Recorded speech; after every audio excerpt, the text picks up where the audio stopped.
Another one of our lines is happiness happens here. And we love that because that is what we do.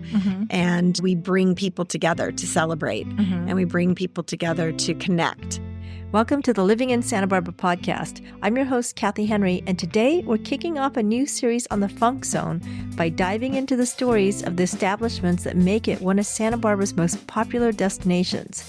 Once an overlooked area, the Funk Zone has transformed into a vibrant hub of some of the best restaurants, shops, art galleries, wineries, bars, and live music venues in the city. Leading this transformation of the area is Acme Hospitality, led by Sherry Villanueva, the founding and managing partner. Acme laid the groundwork for this revitalization by opening the landmark restaurant The Lark and developed other beloved gathering places such as Lucky Penny, Loquita, Pearl Social, La Paloma Cafe, the Santa Barbara Wine Collective, and Notary Public. Their vision also expanded beyond the Funk Zone to include hotels like Azure Sky in Palm Springs and the Holbrook Hotel and the National Exchange Hotel in Gold Country. With Sherry's leadership and team, Acme Hospitality continues to grow and thrive, staying true to its core values that celebrate community, creativity, and exceptional hospitality. Please join me in welcoming Sherry Villanueva. Hi, Sherry. Thank you for being on the show. It's my pleasure. Thank you for having me. It's such a great opportunity to finally sit down and get to know you a little bit better and also introduce you to other people so they can hear the story behind the Funk Zone and the Lark, because it's become such a important part of Santa Barbara's community. Yeah. So I really appreciate that. It's my pleasure. Well, I only live a few blocks away, so I've been going there since you guys first opened. We love people like you, all of our very loyal locals who come on a regular basis and sit at the communal and become good friends with our team and our staff. So we very much appreciate your smiling face there so often. Well, that's my favorite place to sit. I don't make reservations. I'd rather meet other people and find out what their stories are. So it's been great.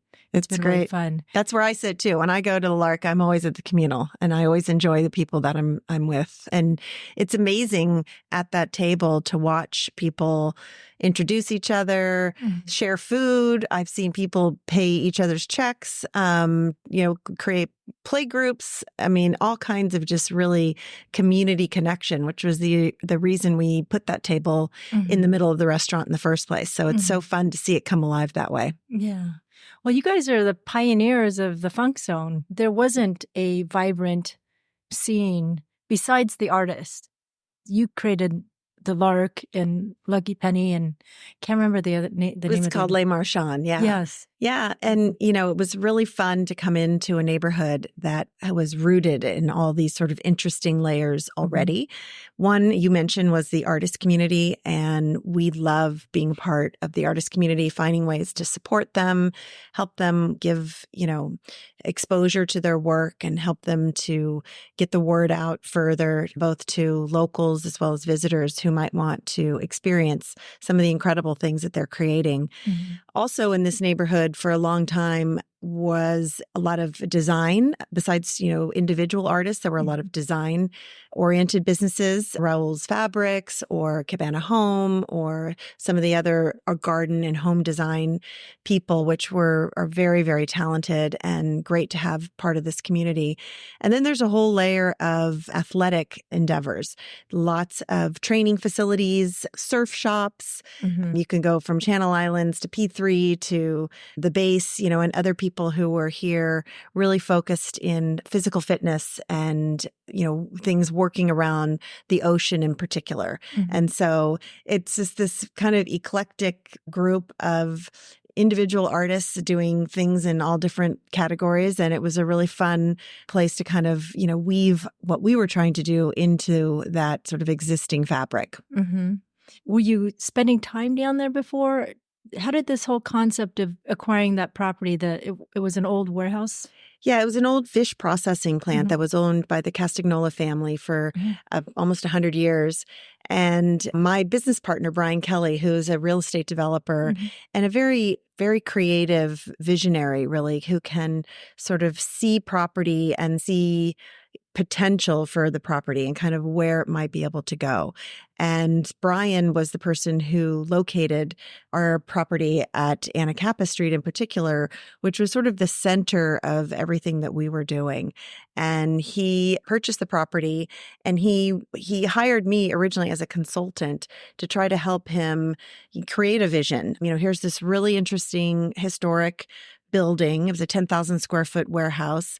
And then adjacent was a 5,000 square foot warehouse that had been used as a paint manufacturer. Mm-hmm. And so he hired me to kind of help him with, kind of creative visioning on what could we do here that could really serve the community, both the local community and the visitor community, and, create vibrancy and create energy in this really important location, which is sort of dead center in the middle of the funk zone. Yeah. So, it was really Brian who found the real estate and took the risk by purchasing it. He had actually purchased, I think, 5 or 6 different buildings in the neighborhood at that time, and really wanted to try and create something that would bring more people to the area and create kind of a neighborhood, a vibrant community around the things that we already talked about, kind of rooted in surf and art and, individual sort of entrepreneurs. And so that's kind of how we got started with the property at Anacapa. Mm-hmm. So was it that he saw the property first and then that sparked his ideas, or did he already have a master plan and felt that there was a need in Santa Barbara to do something like this? I think he saw the buildings, and that sparked his creativity and his curiosity more than anything. Yeah. And he couldn't understand why the entire area, so close to the ocean, yes, so close to State Street. I agree. A lot of progress as Santa Barbara was developing over time went up the State Street corridor, and it developed into things like Paseo Nuevo and some of the other commercial districts that you see along State Street. And the funk zone was really largely forgotten. It's hard to get to. The freeway it's a difficult thing if you don't know where you're going to try to kind of drop into the neighborhood. And it was kind of trapped between this vibrant commercial corridor, State Street, and the freeway that kind of cut it in half.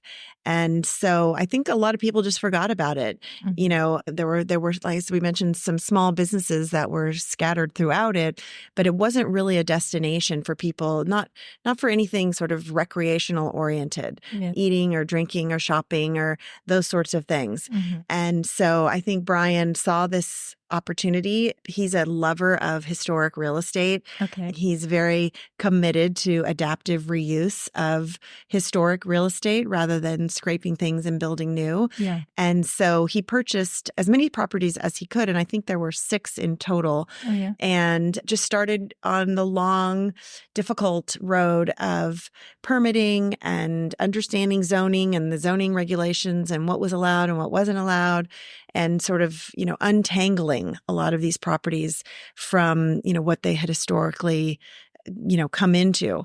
And it was a complicated. Yeah, I was going to say, I was thinking that maybe you guys are experts in this now. Definitely experts in this now. Brian has been an expert in it for a long time. I became an expert in it by jumping into the deep end. Uh-huh. And developing something in Santa Barbara is no easy task. I can imagine. Very, very, very difficult. Yeah. And so, but it was fun. It was a fun, pretty much a vertical line learning curve for me in particular. But I really enjoyed the learning that went along with it and trying to be creative to do things that were consistent with the zoning that was already implemented in the neighborhood. What is the zoning there? Industrial? It's ocean commercial and visitor serving. So the neighborhood was originally designed for maritime industry. Mm-hmm. So anything related to maritime industry is allowed.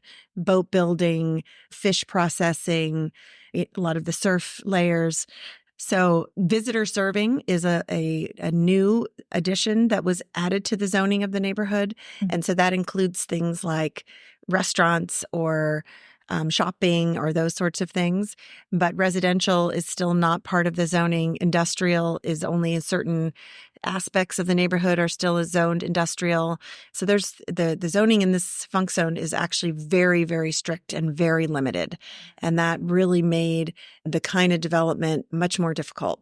Were you involved with the rezoning or adding that, the other? No. That happened a long time ago. Oh, okay. So that was the city of Santa Barbara when they added an overlay of zoning into the neighborhood from just maritime industry, added the visitor serving to the ocean commercial that was already existing. So that allowed you to move forward with the development of the of the Lark. Exactly. And repurpose the building, which is another great thing. The repurposing of the existing buildings is what adds charm to the funk zone. Well, that's what we believe. It's harder and it's more expensive to do that rather than to build something from scratch. Mm-hmm. But we believe that, history has so many stories to tell. And we, I think at the end of the day, we consider ourselves to be storytellers above all else.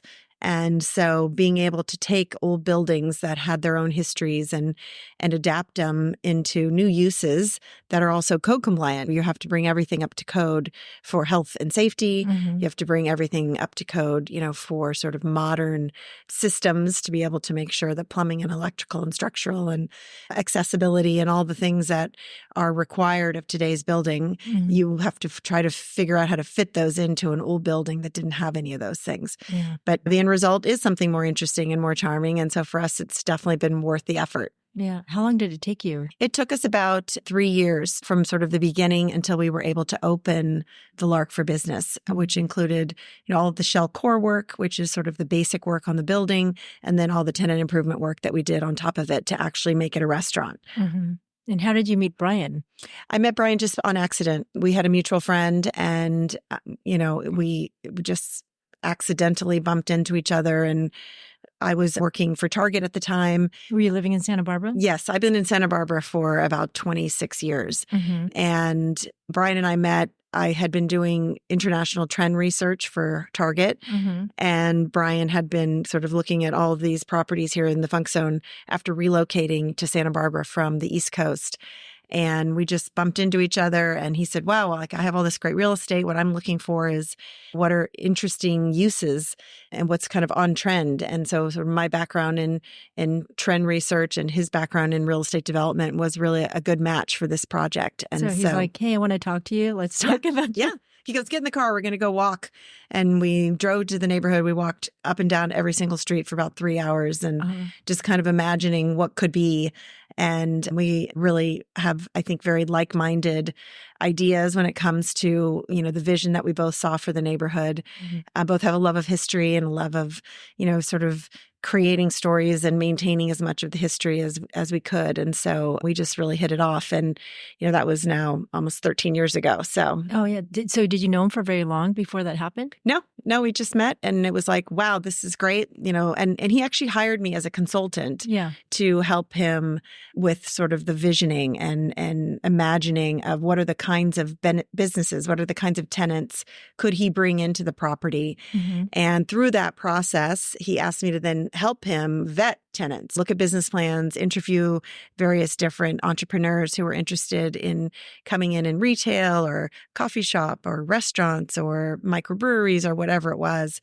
And so through that process, I finally kind of had an idea for a restaurant right in the middle of the main building. And I said, I've always kind of dreamed of opening a restaurant. I'll do it. And which was, crazy idea because I had no experience in the restaurant business. Yeah. And I was almost 50 years old and, just thinking. Back then you were? Oh, yeah. You're kidding. Yeah. Oh, my God. It's amazing. And so I'd had a 25-year career in marketing and decided I actually made this decision the same week my youngest child was going off to college. So not just too dissimilar to the stage that you're in. And thought, wow, if there was ever a time in my life and my career that I could really dive deep into something, it's this moment, become empty nester, kind of like what you're doing with your podcast and diving into a creative. Oh my God. It's fun. Yeah. Yeah. It's awesome when you can take those ideas and make them happen and manifest them into something original, which is exactly what you're doing with your podcast here today too. And so that was me 13 years ago and just super fun to say, all right, I'm going to roll my sleeves up and dive in head first and really, give this thing a go. Yeah. And so that's kind of how I ended up being a restaurateur. Were you a foodie? Did you travel a lot? I do travel a lot. Our family travels a lot. It's been something that we've connected over as a family forever. I also did extensive travel when I worked for Target.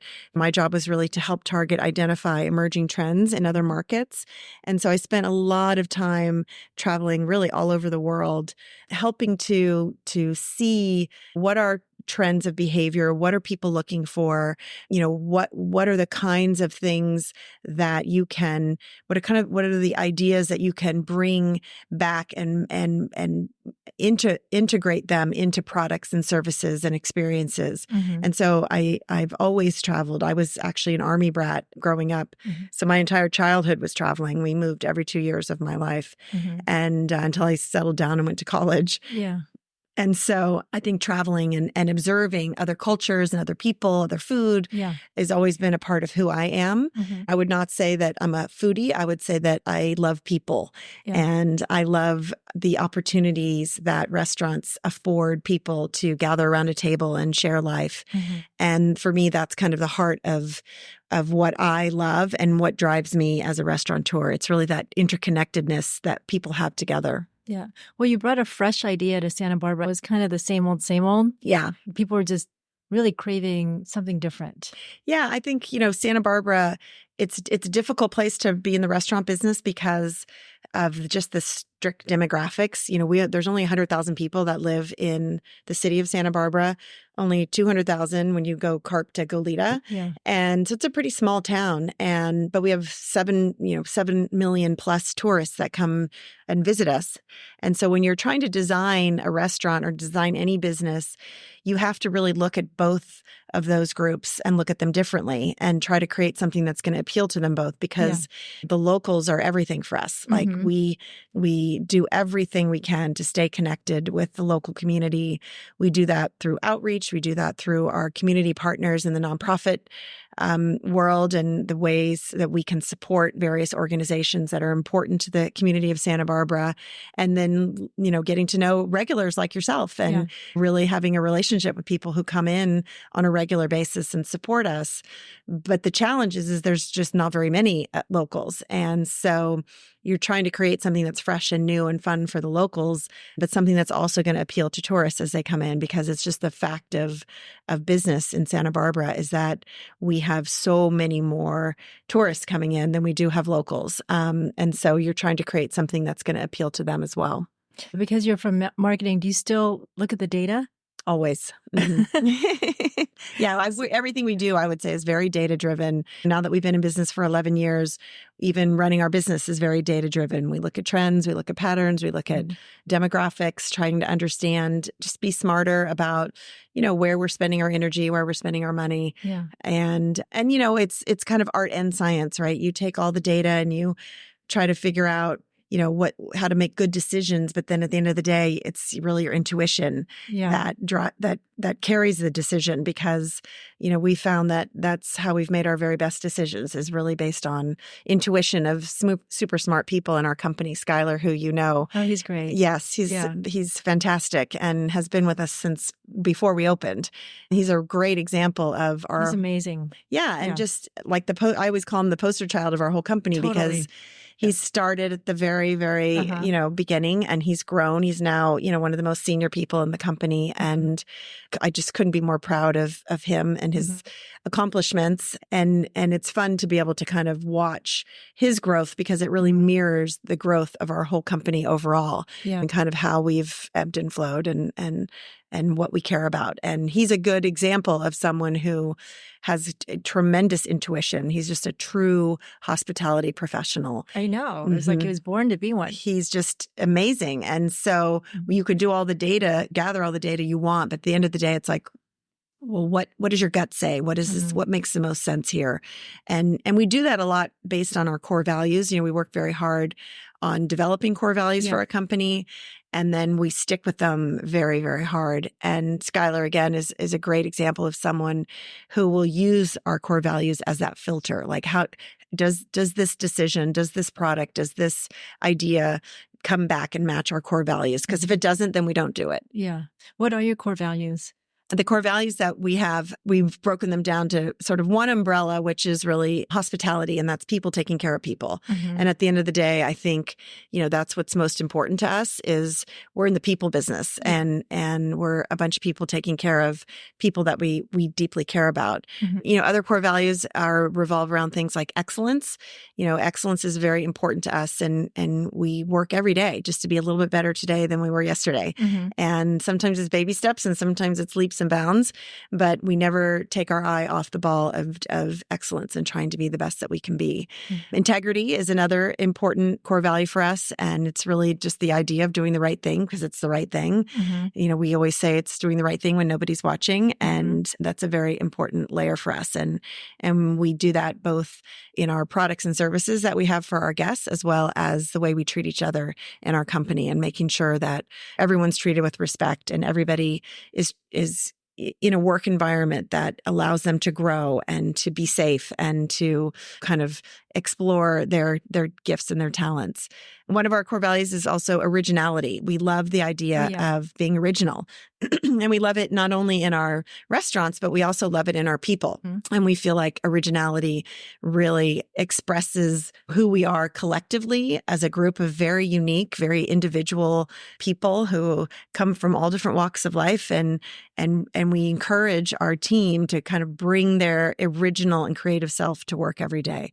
We do that with certain standards that everyone has to also maintain, but we love that we have this eclectic group of people that are multi-talented. And then our last core value is community. And we're very committed to the communities where we work and really integrating and connecting with the communities where we work and the community internally of the people who work for us, and really kind of treating our internal community with a very high level of respect and a very proactive investment in that community, and making sure, culture and those things don't just happen by accident. They take a lot of work and they take a lot of proactive action to make sure that you're investing in your culture and in your internal community. And we spend a lot of time doing that as well.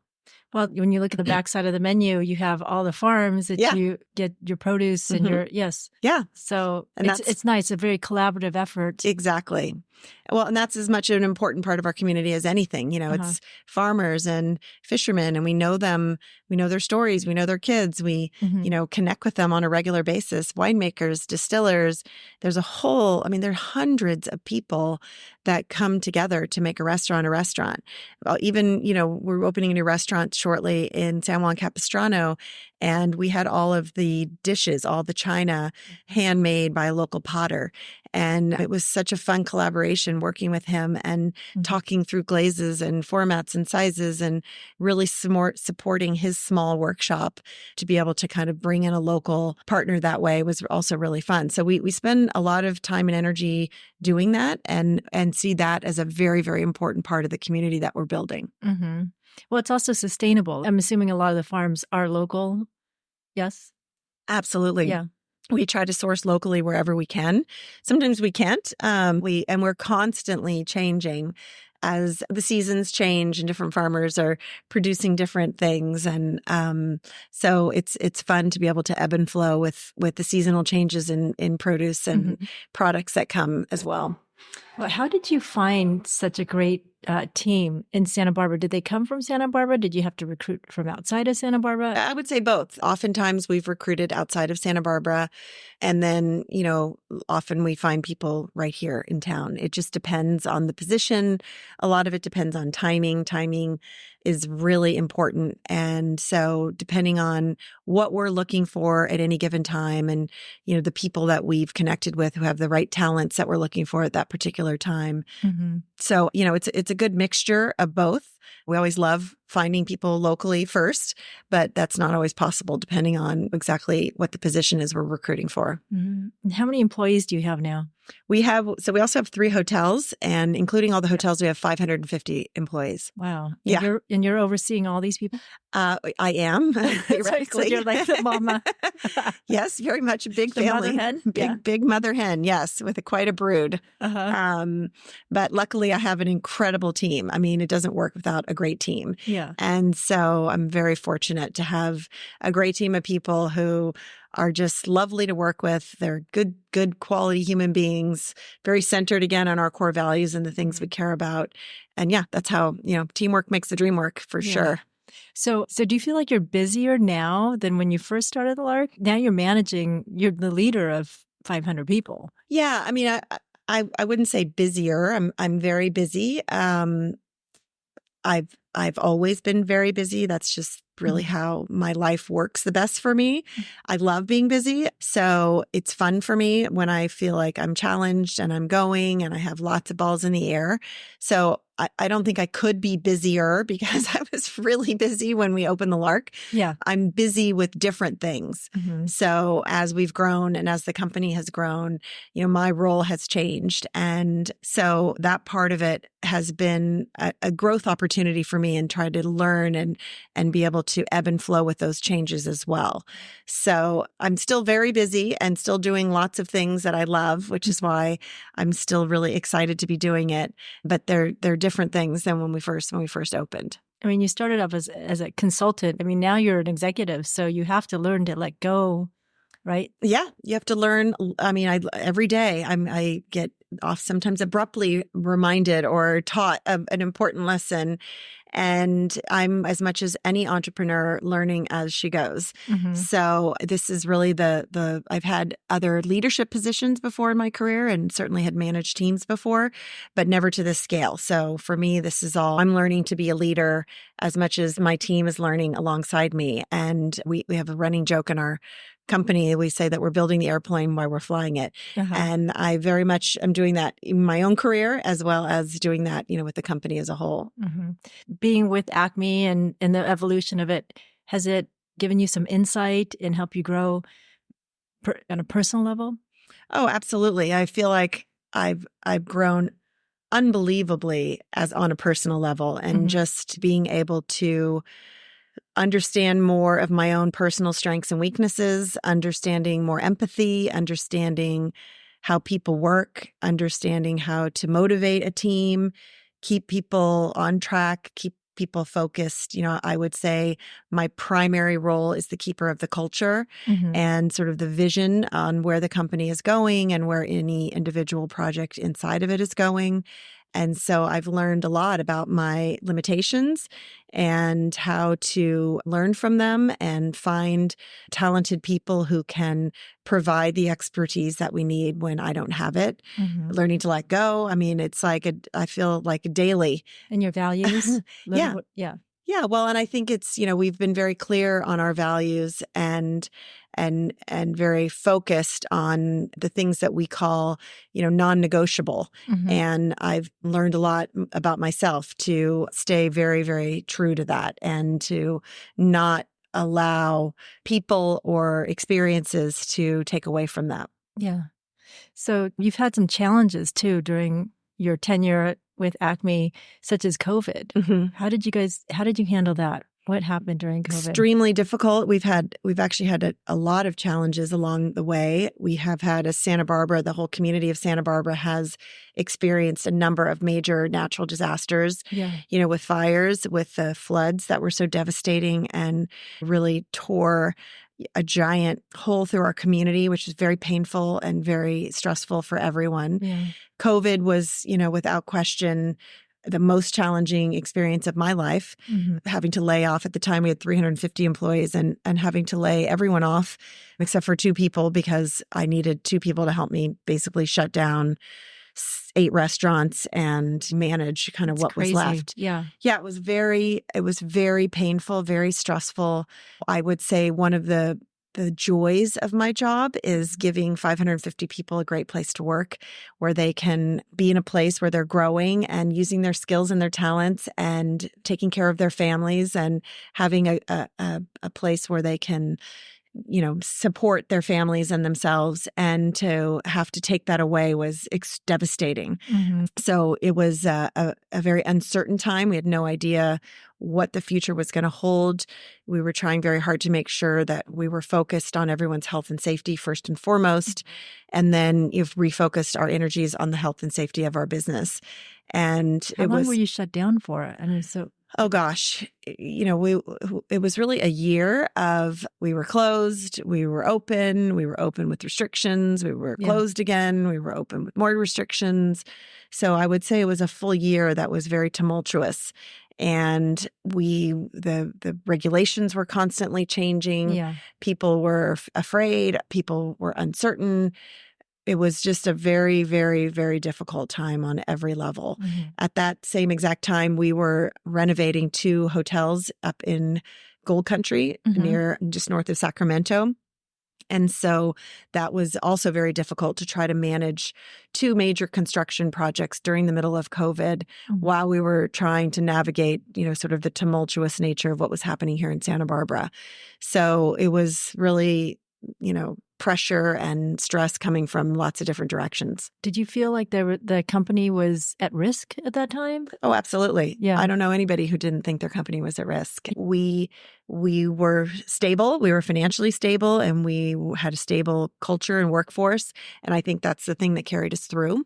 So I'm very grateful that we were able to withstand. We did lose one restaurant. Tiger was the one restaurant that we couldn't recover from COVID. And the other 7 came through intact. So we feel grateful that, we were strong enough to be able to withstand such a huge blow that COVID delivered to all of us. Yeah. How did you rebuild from that? Just to get people to come back to work was probably challenging, yes? Very difficult. We had to basically rebuild a lot of our teams. Was it all brand new people, or did any of those people come back? Many of the people came back. So not all the brand new people by any stretch. But people's lives changed. Students who were working for us decided to change schools or go home to their nuclear family and be in school remote. People moved, people changed the way that they were living. So we lost a lot of people just from sort of the life changes that a lot of the team was making, the decisions they were making for themselves.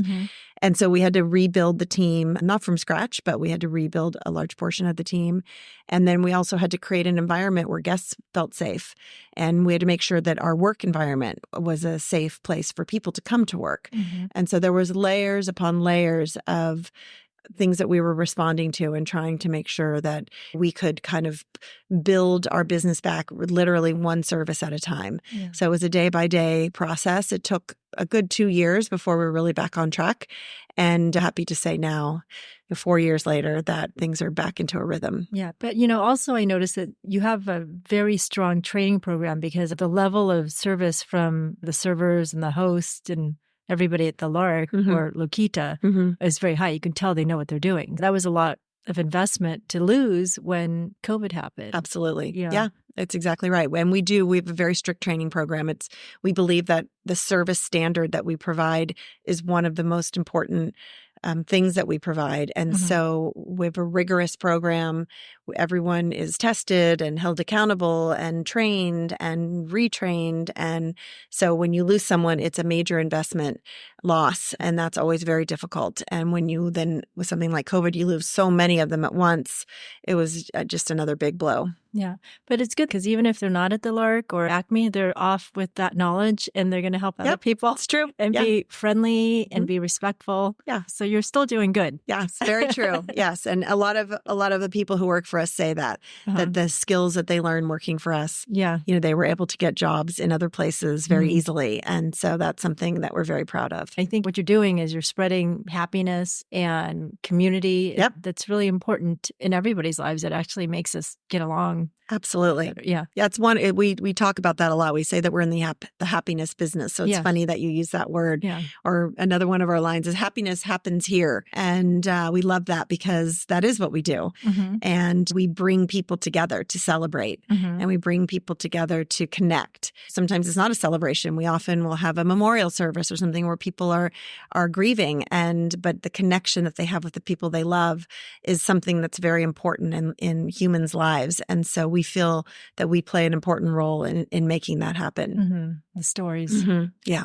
Do you want to talk about your other projects that you have going on? Sure. Because you have that, what you call it, Soma Funk? Oh, so here in Santa Barbara, we are still, in development, kind of working on some ideas for a new restaurant that would happen down the block.